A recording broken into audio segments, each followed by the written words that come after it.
Good evening, everyone. I'm really glad to welcome Vidhi Mukherjee. She's a gutsy 23-year-old author who was born in India in Bristol and she was raised in Bristol. She graduated in international business from Barcelona, but has pursued her interest in writing and art. And also, she's so fond of observing people, their culture, their food, their relationships, and their way of living. And I'm told, really enlightens and motivates the artist in her. She also happens to be the daughter of the media barons Indira Nee and Peter Mukherjee, and has recently come out with a brutally frank memoir, Devil's Daughter, which is the story of rebellious young woman and her journey towards overcoming the shame and blame cast upon her, and how she was able to cultivate a profound appreciation for the beauty this world has to offer in the face of ugliness no one should really see. So welcome, Vidhi. What a delight to have you on our 58th author interaction. It is wonderful to have you with us today. Thank you so much, Neeta. It's a pleasure to be here. Vidhi, the title of your book, Devil's Daughter, I must say, definitely unsettles a lot of people. It is definitely an unsettling title for a memoir. When your journey to uncertainty in 2015 began, you were being seen as the child of the devil. But why and how did you really thought about naming your book Devil's Daughter? It does sound too much in the face. Yeah, so I mean, it is quite a daring title. But so after this whole situation happened and after I was 18, I kind of had to parent myself, and there was no one really there for me. And I didn't know it at the time that I was parenting myself, but I had this realization much later, and I was kind of just even before I started writing, I was just shooting names off with my partner and just seeing kind of what, if I were to write a book, what would it be called? And I think in the midst, Devil's Daughter came up, and it struck a chord, because my first reaction did not go to any specific person or a thing or anything. It was a metaphor for me, because I was, after 18, I kind of had to parent myself. I was on my own, and that's how I felt like I was looked at by the rest of the world, mainly India.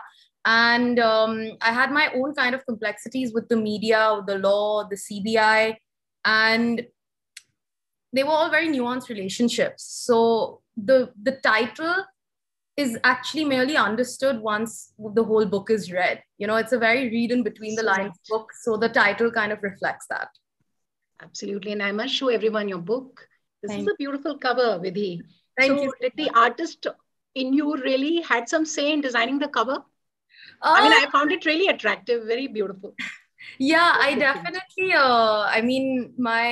I'm really grateful to my Amazon team, because they really listened to all my requests. This picture, actually, it was taken in Berlin, which is quite a historically cultural dark city in itself. And the black pages as well, they came up with the yellow. So I thought the black and the yellow contrasted really well. And, I just said, please just make the black pages happen, I could see a lot of your inputs, because as I mentioned in the beginning of my conversation, you're really interested in art and culture and everything. So it reflects through. And also the fact that, and I must tell everyone, this has been published by Westland and it is available on Amazon. I really finished it in one day. It is such a nice read. She's written it very well. So I suggest everyone to really go on the link, click it, and really order it and go through it. You'll come to know so much about me that we don't know about. I really agree with a lot of people when they say that, you are just 23 right now, and there is so much more to you. There's so much going to happen to you. You've already written a memoir. So is it because you felt that, unfortunately, you were the victim of circumstances? Or was it because you have this artist in you, and you were inspired perhaps by the pain and suffering? Yeah, I mean, that's a really good question, actually. So, yes, of course, when I first started writing it, I did look at it in a way that, I'm kind of, writing it because I felt like a victim, and, I was looked at by all these people in a certain light, and I wanted to restore that image that I actually, it wasn't me. I wanted to restore that. But then later, as I wrote it, I realized it's actually nothing about all of that. And what got me to Correct. write it is because it was it was a special story to me. It was the bigger picture. It's how I kind of came out of something so traumatic, and I Yes. really wanted to kind of be hopefully there for other people who are going through similar situations. Because one really big realization I had whilst writing this was, all of us as humans, we go through the same stuff underneath. On a surface level, of course, we have different situations and different problems, but underneath, we all have anxiety. We all have, depression in parts, and it needs the same kind of healing. So I really thought I have to write this. Yeah. No. In fact, I've been through a lot of your interviews, which you perhaps gave in 2015 and 16 also. At that time also, I realized, especially I remember the one with Rajiv Carnival that you gave. It was, I mean, you were like that. You were pretty honest with him. You were so frank. You took out so much out of yourself, and you knew what you were talking about. And that time you were much younger. So I feel this book is really a reflection of you, the way you are. You know your mind. I know there was a difficult phase you had in your life, but the best part about this book is that you have come out of it. I think that is the positive thing about this book. It's not only the story that we are talking about, that we all know about it, but I felt when I was reading this book, and I thought maybe it is only going to be about it, but then if you read between the lines, you realize it's much more. Exactly. About your struggle. It's about how you come out. And not many of us can go through what you went through. And you come out of it so boldly. Your days in London, then you went on to Barcelona. Then you realized that it was very important for you to finish your degree. Everything. I mean, I looked really into the lines and I realized that, I have a 23-year-old daughter too, and I can understand, your inner feelings, your doubts that you had, and you were coming out of it. Fantastic. I must compliment you on that. I'm so happy that you saw that. And also the fact that I was very, very, fascinated by the fact that your own aunt, Shagun Das Gupta, Yeah. who was very close to you during the entire incident, and she writes very well in the preface about you and how she's analyzed you, and I think she wrote it pretty well. So, and I felt that she was quite a big support to you. So, how did she feel about the whole situation? I mean, that was she the most important person for you, that she wrote the preface for you? I mean, I she's think, written very well. so our relationship was quite complicated, to begin with, because when we first kind of came together after, my father went into prison, that's when we were all lost. When my mom went into prison, it was still like, I had my dad, everyone was there. But I think once my dad went in, everyone was just all over the place. And the person who really kind of stood on ground zero was my aunt.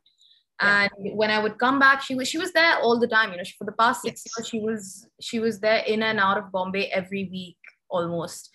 And our relationship was quite turbulent at the beginning because, as she mentioned, I was quite stubborn, I was quite opinionated, and I had my own way of working back then, which I didn't really let people understand, and I don't even think I understood it much myself. So as I got older, once I kind of realized and began to kind of study the whole concept of empathy, and I realized my first came my mom, and then second came my aunt. I just realized how much of a tyrant I'd been essentially the past 5 years, and how I really needed to fix that. And as I mentioned, we were really on the brink of our relationship. Things were really bad at one point. But once I started kind of working on myself more, I began helping her. I began understanding her. We started having much more, deeper conversations about the real things. And then our relationship grew from there. And I would say throughout the last 6 years, she's been kind of, my pillar, all of our pillars. Like none of us would have been able to do this without her. So when I asked her to kind of write my forward, I think she was quite touched by it, and I knew the only person that could write it. I could have asked my dad to write it, but I think it was so fitting for my aunt too. Absolutely. Totally an unsung hero, I must say. She totally understood and supported. It's very difficult to find anyone out of your family supporting you and being a pillar, especially when both the parents were away. I think That was really good on her I mean, part. and she had her own kind of, problems to deal with. One was her brother. One, then I think my uncle had some heart problems as well. Yes. Um, just, her kids had moved to kind of America and Europe, and just it was just all over the place. So she was just juggling so much more than any of us could anticipate. Absolutely. In fact, the preface I really like because she's quoted by, a quote by Mary Angelou, and I must tell everybody it's from Still I Rise, a very favorite poem of mine. She writes, and that really befits you. And she writes that you may write me down in history with your bitter, twisted lies. You may trod me in the very dirt, but still, like dust, I'll rise. She sums it up so well. And that is how it has been, because I really agree that these words really capture your struggle. They capture the inner trauma that you've been through, the deep trauma, from the deep trauma to the healing and the recovery. So, so Vidhi, I mean, it's everyone. Okay, fine. We talk about the media circus. We talk about outsiders like me, maybe reading in the newspapers. But how would you describe Vidhi? How would you describe yourself? Because you've been in that situation and where the world really seemed totally upside down to where you stand today. Yeah. So Thinking about your second book, so I mean, hats off to you. So, how would you describe yourself?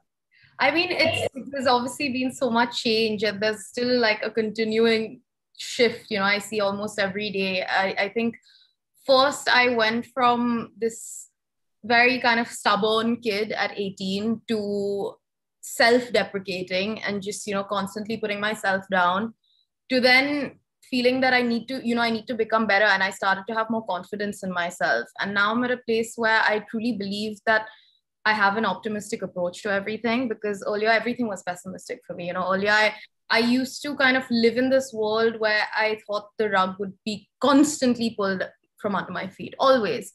And all my decisions I saw were, enacted through that. So now I would really like to think that I'm an optimist, and I just kind of would love to kind of just go flow along with life essentially and see whatever comes for me tomorrow or the day after. Frankly, I must say that you've really, really demonstrated a lot of resilience and a lot of strength that people need to really find out about yourself once they go through this book. Thank you so much. I truly identify when you say in the book that in the memoir that you've written, that one should not merely accept but embrace one's reality. So tell me today, Vidhi, how have you accepted incidents which really marked your last 5 to 6 years? I mean, does anything now surprise you? I mean, surprises. See, I'm by no means, like cured or fixed or anything. There's still so much work personal work, growth that I have to do. And, it's something that I constantly have to remind myself, because I can think, yes, okay, I might not get anxieties, or I'm super in control of my feelings. I think everyone thinks that I'm very in control of myself. Yes, partially that's true, but there's still so much work to be done. And embracing my reality and my story was the first kind of gateway to be able to heal. Before the healing came, just, okay, this is my story and this is what's happening to me. It wasn't embracing it yet. Only after I think I wrote my book and realized kind of the power of, certain things that I wrote and how they can, help people. Yeah. Then I started realizing how special it was and how special everyone's journey is. It's not just mine. I understand I'm the protagonist in this book, but I really wanted it to be about the bigger picture. I wanted people to read this book and kind of read between the lines, question themselves, question society, all of this, that came with it. So yeah, it's a constant process. I still wouldn't be able to say that I've accepted it fully, because there are moments where, I do kind of get a shock and I'm just like, oh my God, this is still happening to me. I'm sure it must be very difficult, but you are giving strength to a lot of people, I must say, and I'm sure you are a big support system to your father. And, you also say in your book that you refuse to believe that, I mean, that's what you say, and I quote you, that I have a black mark on my soul as a consequence of dark past or controversy. You refuse to believe. That's what you do. And you also say that surroundings is not contagious. So also you say that this book is not a plea for sympathy or anything else. So what made you decide this book then? It To made write this book then? Yeah, so I always knew I was going to pen something down. I didn't know whether it was going to be for the world to see or just, for my own eyes or for my close friends and, family or whatever. But we were in the middle of the pandemic. This is 2020. And, I just graduated and I had no idea what I was doing because I graduated from international business, but I didn't really have that much of an inclination to kind of go into a corporate route. It just wasn't me. So I knew my passion always lied creatively. I just didn't know what it was. So I just gave it a shot. I started writing. I wasn't really in the best place mentally either. I was still quite like having panic attacks, even though I had my partner with me, it was still really tough. So, everyone was just saying, just try writing, just try writing. And I think the moment I started writing, I didn't stop. I finished the first draft in about 2 months, which is kind of, like when people ask me how long did it take you to write the book, and I say 2 months, it's just like, what? Like 2 months? But yeah, I was literally in a trance because I realized I had so much in my head that just kept building up from the past 6 years. I had so much to say, so much that just was bursting to come out of me. That's why I could see it in the glimpses of my panic attacks or like having arguments with people. I could see like how frustrated I was. So subconsciously I realized writing was my avenue. Writing was my avenue to kind of release all these thoughts and my feelings. And through, grateful, like through that, I was able to work on myself so much. And that's when I kind of found shadow work, which is something that really helped me. Yes, very right. So it's actually a story of building yourself up from an incident which not many of us can even dare to think what you would have gone through. When I was reading a book, I was quite intrigued by your hate, love relationship with your mother, and of course your father. He's been always a pillar of support, and you've mentioned knight and shining and armor, and then he's an idol. So tell us more about these two relationships, the most two important relationships for you. Yeah. Coming from you is most important. Sure. And I think, as every kind of kid has a favorite parent is something I've realized, whether it be a mom, and usually mothers and daughters have a complex and fathers and sons have that complex, and I think, when my father first came into my life, I was very young then. I was only 3 years old. Yes. It was like an instant, bond that we created almost on the second day, and we had conversations about this as I grew older. He didn't know because he had two sons. He didn't have a daughter, so he didn't know how it was gonna be, and I didn't know how it was gonna be. Just with a new kind of man around my mom either, but it changed. It instantly changed, like within the day, and I was. Yeah, I mean, he's my best friend. I could talk to him about anything and everything. There was nothing that I couldn't mention to him. So we really treated each other like good friends. That's why I think we became so close.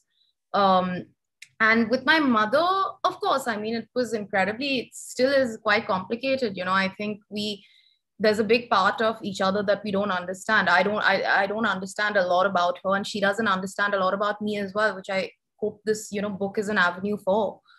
And like any kind of parent-child relationships, you are best friends at times, and you're like, you hate each other at times. So it was a lot of that. And yeah, I mean, things were quite upside down, in those days. And do you get to see her? I did get to see her before the COVID kind of pandemic hit, but now I get to talk to her every week, once or twice a week. And, this is something I really do believe it's important for me to, understand my relationship with her and understand her as a person. And the most importantly is give her a chance, because, currently I think there's no one there for her, and I'm her daughter. So I don't just believe in abandoning, for no reason. Like I truly believe that I could possibly be a beacon of hope for her and, get some answers from her. And maybe I could, change certain things and explain and get some explanations. I mean, it's a work in progress. It's a incredibly complicated relationship. I understand. So do you think she'll get the chance to read this book? From what I've heard, she has got the book right now and she is in the process of reading it. Okay. I mean, before the book came out, I did kind of give her certain disclaimers.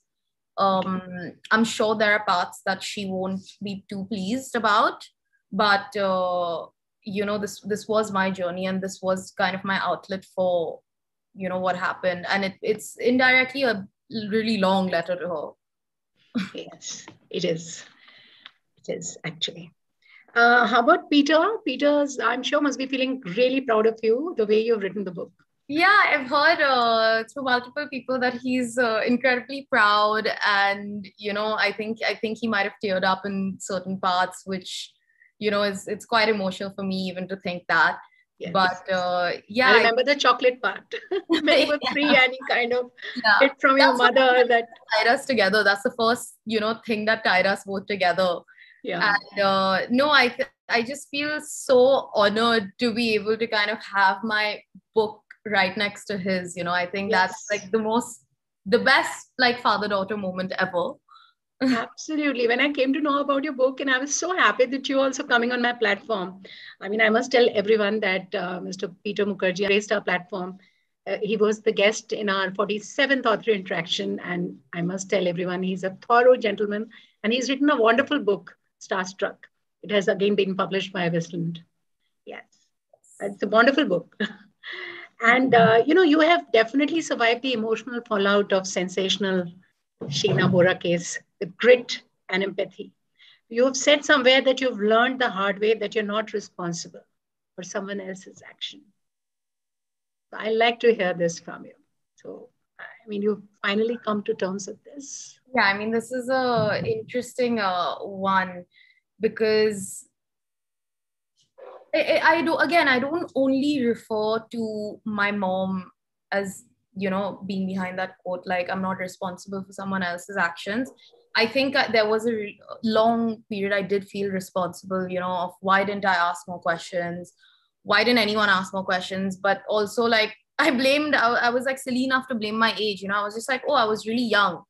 But it was a weird phase for me because for 2-3 years I was blaming myself. But I think as I started having deeper realizations and began to understand myself more, also by virtue of understanding my mom more, I kind of realized that I don't need to blame myself for anything in this space. I am kind of a little byproduct of this whole circumstance that's happened. And I just need to find a way to live with it and adjust to it. Rather than live with it, I need to adjust to it. You're doing, you're really adjusting pretty well, and you know what you are. I mean, all of us understand you now very well, and we know what you're going through. But you've done your best, I must say. So, what are your future plans? What book are you writing next? And I'm sure it has to do something with the traveling bug that you are. Oh, definitely. I mean, there's so many things that I wasn't able to write on my first book because I would have probably digressed into many different things. So yeah, one, passion of mine is traveling. And the way is a specific way of traveling that I did, which is backpacking and kind of just living out of your comfort zone for a little bit, kind of forcefully putting yourself in a situation where you're not comfortable to kind of learn from that. But it's immensely fun as well, So I think traveling at the start, I used traveling as an escaping route. Anytime I was kind of feeling low, I'd just find the cheapest ticket and, go and work there. Literally, I would work there. And that's what made me understand, okay, being in this environment can be so, healing for your mind. I had no idea what it was doing to me then. Like it was really it was for the good. And, I would really kind of like to talk a lot about sustainable travel. And, my target kind of group would be people in India, because abroad, I realize a lot of people know how they go backpacking, they go on gap years. Here, it's a very foreign concept. So I kind of really love to write about that. I love to cook. So somehow if I can amalgamate like my art, cooking and writing all together, which I'm still trying to figure out how to do, that's the dream. No, I'm sure you'll manage it pretty well. I've read your, you've mentioned so well about South America that you traveled, about Yes. Peru and everything. One can make out the passion that you have for traveling. I'd like to move on to the interactive round. And if the time permits, I'll again come back to my questions. Sure. I have Arushi Rai with me. She is an artist like you, and she is an interdisciplinary researcher with degrees in psychology and environment studies. So here we are. Yeah, thank you. Hi, Vidhi. Let me just start by saying that I love your Instagram aesthetic. It's very, very pretty. So much. So you've come out of this traumatic life experience quite gracefully, and you've built a good life for yourself. But I also understand that the inside story is very hard. I wanted to know how you struggled with your mental health and how you've dealt with it and overcome the problems that you've faced in that respect. Sure, great question. So obviously, as anything, it was a really long process. It was a 6-year journey, and I didn't even know that I had like mental health kind of like existed until 3 years ago. Genuinely, I didn't know what anxiety was. Even though I was feeling it, I didn't know what I was going through at the time. So once I kind of became aware that, I started having panic attacks, I kind of self-diagnosed myself and realized, okay, I'm really going through something, and people would always tell me, go see a therapist, go talk to someone. And that is genuinely the advice that a lot of people give, right? When someone asks like, what can I do? The common advice is, go talk to someone or see a therapist. I think everyone should see a therapist, but I think a large part of the problem is we don't look enough at ourselves. We don't try to kind of make amends with ourselves and our own anxiety. And for me, something that really helped my kind of mental health struggles was genuinely just breaking down myself and decoding my whole mental framework to kind of really dig deep. And it's a process that I did called shadow work. So it's a self psychotherapy, and it can take days, it can take months. In my case, it took literally like 3 months, and it's really tough. I mean, it's literally like almost like it rips you apart. It's basically a form where you're questioning the deepest and darkest parts of yourself.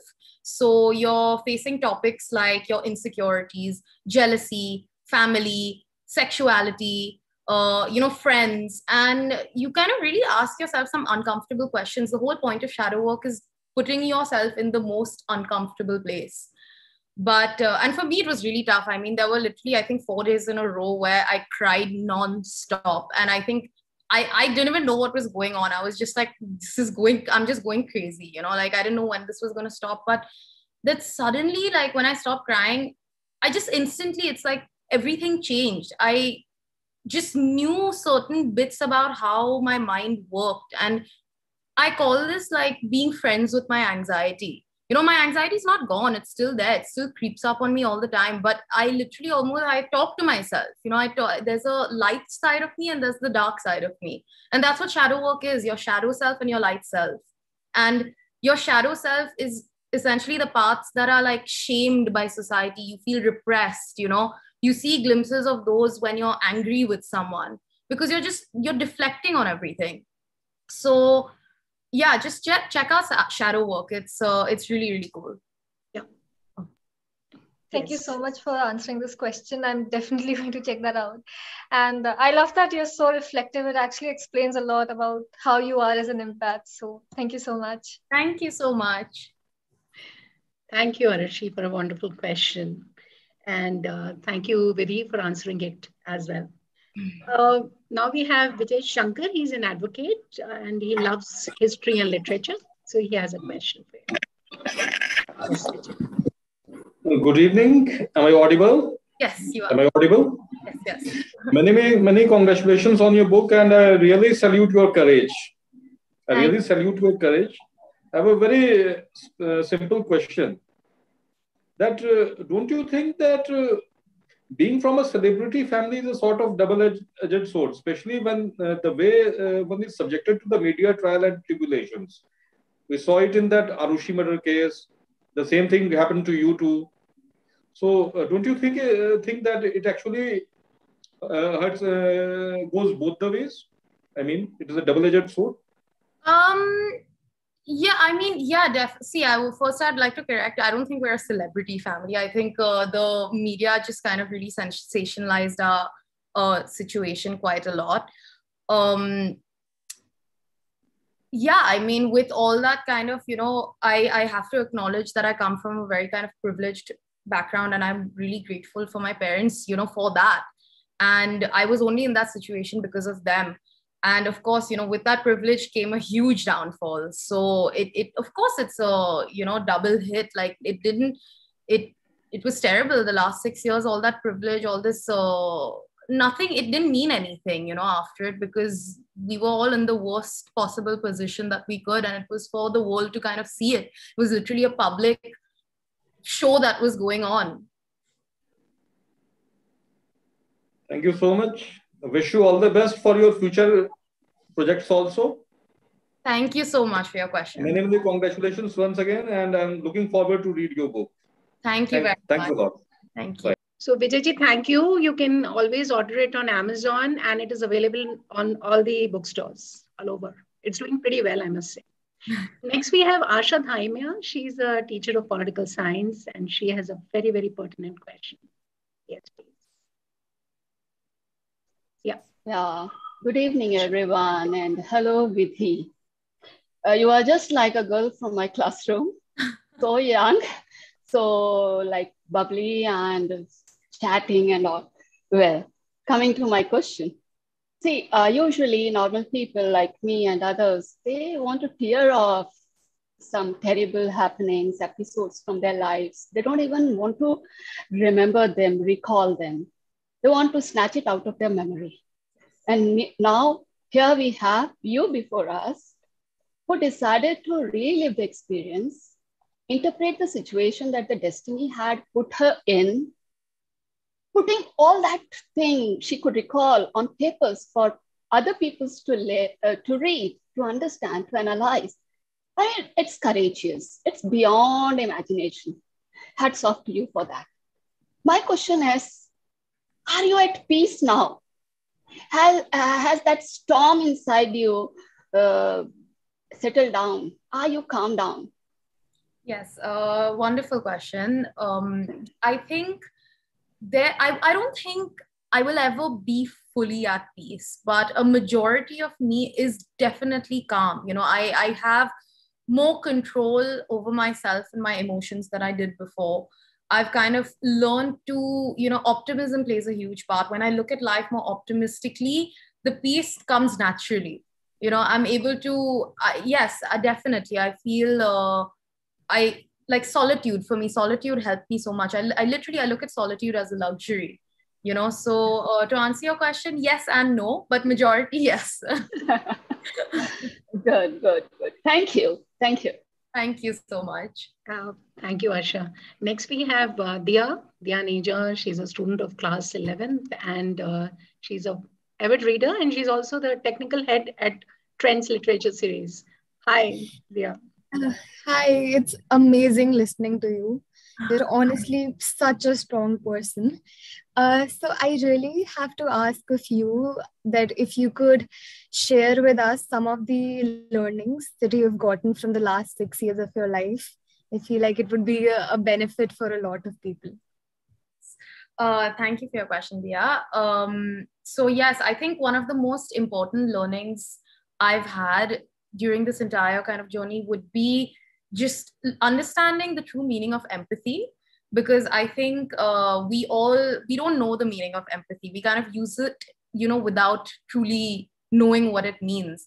And empathy is essentially when you put yourself in another's shoes and genuinely feel or think about what they might be going through, And for me, that came by allowing myself to think about my mom and genuinely putting myself in a space where I felt what she had to go through as a kid. And naturally, I understood what empathy meant. So empathy is huge. Secondly, for me, is just embrace your weird self. Like this is a weird thing in itself, but just embracing the weirdness in you, I found that really works, because we feel like ashamed to kind of let our true selves out, and we are we are ourselves with us, if that makes sense. So I just think embodying your unique and weird self is so important, because that's when we create art, that's when we create just beauty in the world. Okay, thank you so much. Thank you. We have here somebody from Patiala reads. After reading a lot about Vidhi Mukherjee's book, and after seeing every interview of hers, I'm even more impressed with her. Honestly speaking, when I first came to know about her book, I was like, she was some kind of ghostwriter working for her. Like, I read a lot of biographies of many celebrities, and I was very sure that they are having someone ghostwriting for them. But after seeing Vidhi, the way she speaks and her incidents, and after reading a little bit of her book, I think she's just impressive. Oh my God, congratulations, Vidhi. Wishing your book all the more success. As a mother of a teenager girl, and both my children, they are past their teenage right now, I would like to ask, would you like to give any suggestion to the mother of teenagers so they don't have to face this emotional trauma? For sure. Yours is, of course, beyond any comparison. But I think being too protective, and we parent, while we do a lot of blunders, I think I would like to seek your advice on that. Okay, firstly, I would really like to thank you so much for asking me this question. I feel really honored that you feel that I can, do justice to this. But I mean, see, it's different, because the last 6 years, I haven't really had a parent to kind of, discuss these and just understand how parents are these days. I've only like seen it through people of my friends or their parents or something, But if I had to kind of give advice, it would just be, listen to what they have to say. Like if they want to do something, just try and be their friend more than anything, because that's what really worked for me and my father. We really treat each other as good friends. When you can get your daughters to be comfortable enough for them to tell you anything without getting angry, that's when the growth will start. Just if they say something that makes you angry, try and control yourself to actually sit and talk with them and ask them why they feel like this or why they would want to do something like this. Because for me and my mom, it was very different, like when I said something that kind of ticked her off, it would just blow up into an argument, and she would just kind of yell and scream, which really made me resent her. So, and I really wish she kind of had an approach where we would sit and discuss it, and she would kind of really hear me out and I hear her out, and take it from there. That's what really worked with me and my father. So yeah, I think that's something you could possibly try. Thank you Vidhi, so much. Thank you, Nita. Thank you. Yes, next we have Mr. Deepak Ghote, and he's joined in from London, and he's an investment banker. Yes, Deepak. I guess everyone here agrees that it takes immense courage to go through what you have. So I'm not going to talk about it, but I think hats off to you for all the courage. Now, I've got a very quick question, really. I mean, having gone through this harrowing experience, I'm not sure what you think of the legal system in India. I mean, their job is to give justice to the victim. Now, here you talk about your mom, dad, yourself, and everybody. But in the end, do you think your sister, or rather the victim, got justice in this entire episode? What's your view on that? So, earlier when this whole situation happened, I kind of had a habit of really, hating on whether it was the legal system or the, police or the media. I really had a very negative attitude towards them. And as I've kind of grown into my journey, I've realized, I have to have faith in whatever it is. I have to have faith in the fact that justice will prevail. And as for my sister, I am quite disappointed, because, when this whole kind of shebang happened, no one focused on her. It was all about what I was doing or what my mom was doing inside her cell, or what, what was her past life, what I am eating for breakfast, something like that. Is if that's headlining and not actually about Sheena, that's something that really disappointed me. Yes. But I do really have faith in the legal system and hope that, it will come out and, we'll somewhat get some kind of closure. Okay, thank you. Thank you for your question. Thank you, Deepak. And so thank you, Vidhi. You've answered all the questions so well. I'm sure everyone would like to read your book and would like to know about you more. Vidhi, the person, and Vidhi, the artist, Vidhi, what can I say? I mean, it's been a pleasure to talk to you. Absolutely. And it has been such a fascinating conversation. 100%. Yeah, I really am so happy that I was able to kind of answer your questions and hopefully do justice to them. And, it's talks like these and, people like you that, allow me to bring out my story better. So thank you for that. Thank you so much. And thank you everyone for joining. And thank you, Westland. Thank you, Shweta, for connecting me with Vidhi. It's been an immense pleasure. Thank you everyone for joining. It's been an enriching conversation. Thank you.